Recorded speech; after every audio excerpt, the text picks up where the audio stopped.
Economia, contratos de consórcio surgem como alternativas para brasileiros que querem fugir da alta dos juros. E você vai ver também. IPVA 2016, guia de pagamento, já está disponível na internet. E nesse último plano aberto do ano, você confere uma reportagem especial que vai falar sobre a esperança.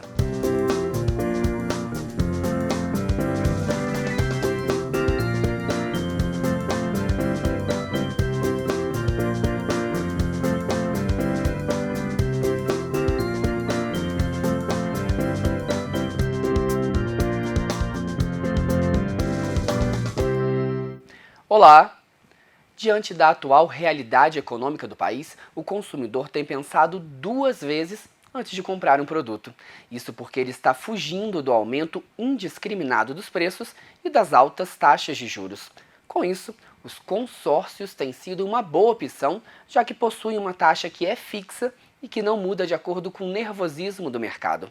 Segundo a Associação Brasileira de Administradoras de Consórcios, a ABAC, de janeiro a outubro deste ano, surgiram no país cerca de 2 milhões de consorciados, quase 4% a mais que o registrado no ano passado. Mas você sabe o que são e como funcionam os contratos de consórcio? Confira na reportagem de Bárbara Torizo as vantagens desse tipo de negociação.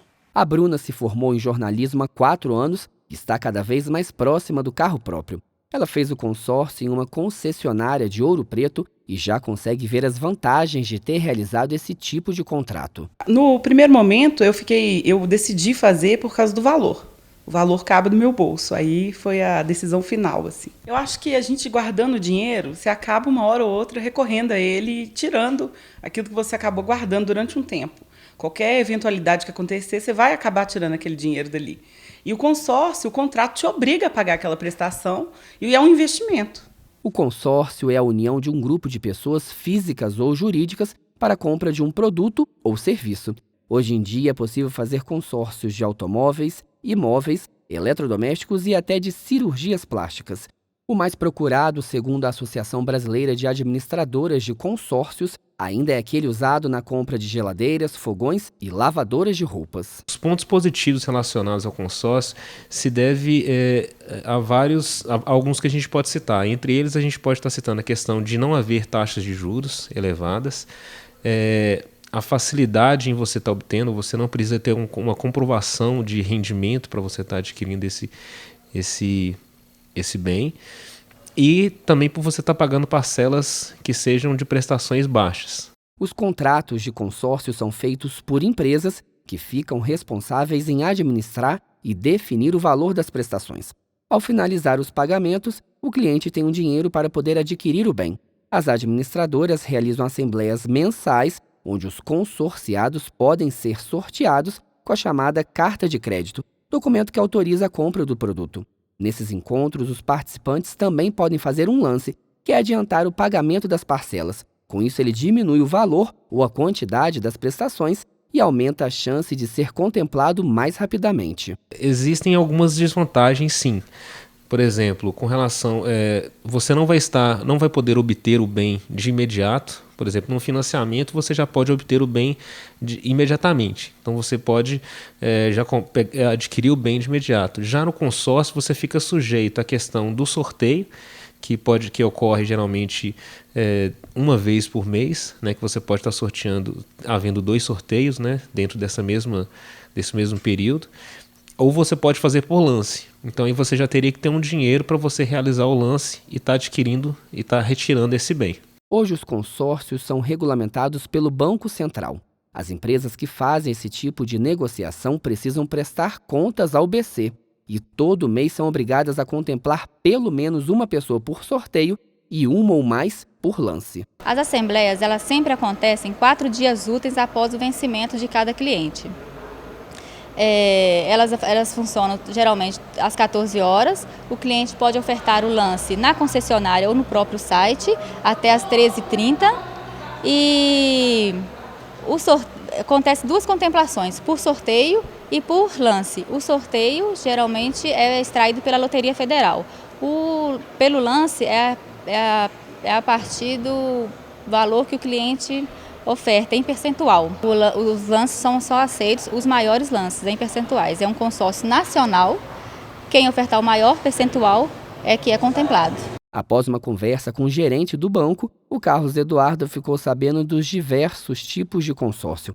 Depois de realizar um para comprar o carro, o professor já começou o contrato da casa própria. Era a maneira mais fácil, mais barata de conseguir um crédito, né? Na verdade, estava interessado em um crédito imóvel, esse era um lado, e o outro lado é essa forma, se forçar a poupar alguma quantia. Já está definido o calendário de pagamento do Imposto sobre a Propriedade de Veículos Automotores, o IPVA 2016. A escala começa no dia 13 de janeiro e vai até 21 de março. Quem efetuar o pagamento à vista até 19 de janeiro terá desconto de 3%. O calendário segue uma tabela que define os prazos de pagamento de acordo com o número final das placas dos veículos. Vale lembrar que o motorista também deve pagar junto com o IPVA a taxa de licenciamento e o seguro obrigatório. A guia de pagamento desses impostos já pode ser retirada no site da Secretaria de Estado da Fazenda.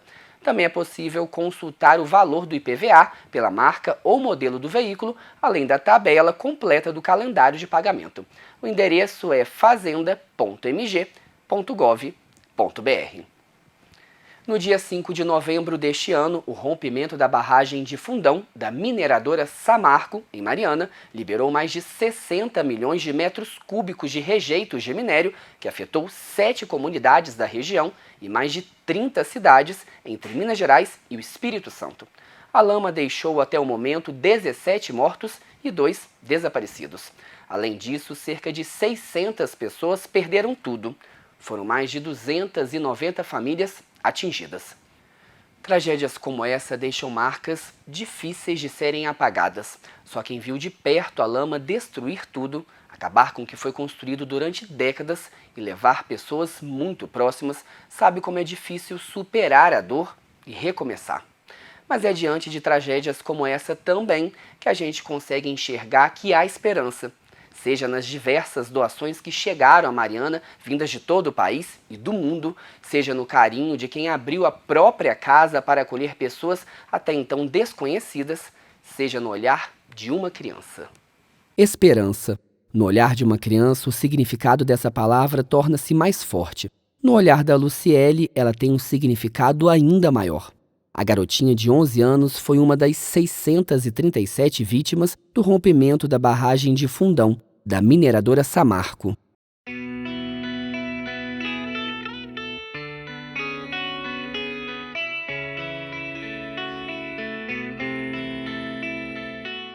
Luciele e a família tiveram que sair às pressas do distrito de Paracatu de Baixo, um dos mais atingidos pela tragédia. Hoje, ela, a mãe e o pai estão morando em uma casa alugada pela Samarco. A nossa equipe conheceu Luciele gravando uma reportagem. A menina que perdeu tudo com o rompimento da barragem estava no Centro de Convenções de Mariana, local onde chegavam as doações às vítimas. Enquanto algumas pessoas buscavam roupas, água, remédio, ela estava ali em busca de algo que talvez a maioria não procurava. Agora eu vim pegar livro, que eu adoro ler. Na conversa com a repórter Mariana Brito, o olhar da menina era outro. Triste, sem esperança.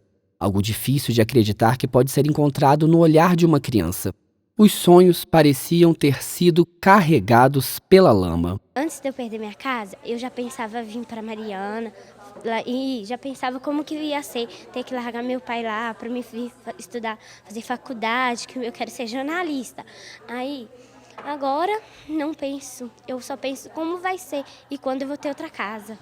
Mas um sonho não se apaga assim facilmente, ainda mais um sonho de criança. O que Luciele queria era ter um pouco de esperança no futuro.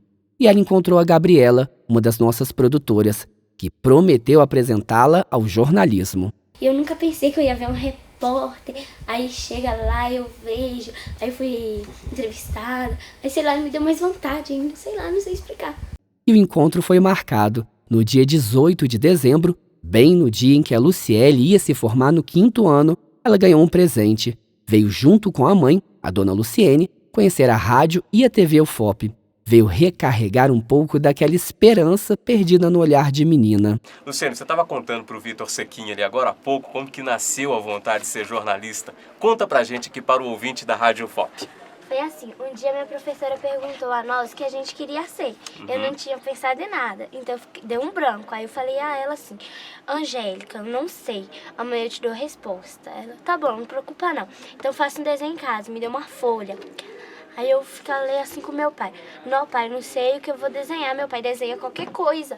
Aí eu assim, não, eu vou tomar nota vermelha, ai meu Deus, que valia pronto para artes.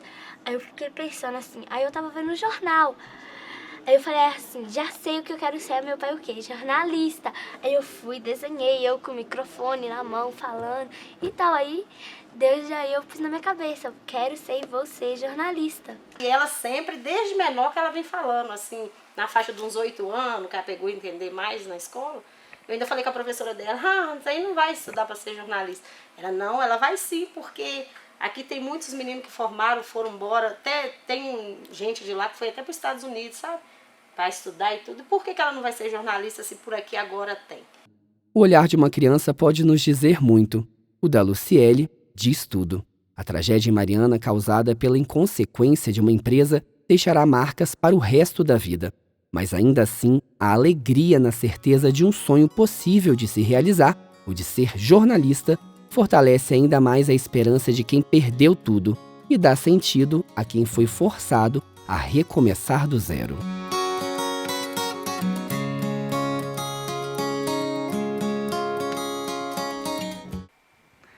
E é com essa mensagem de esperança em um futuro melhor que a gente termina o último jornal de 2015.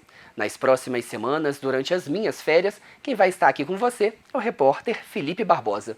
Eu e toda a equipe do Plano Aberto desejamos um feliz 2016. E hoje, quem encerra o jornal é a Luciele. Até mais. Obrigada pela sua companhia. Até o próximo programa.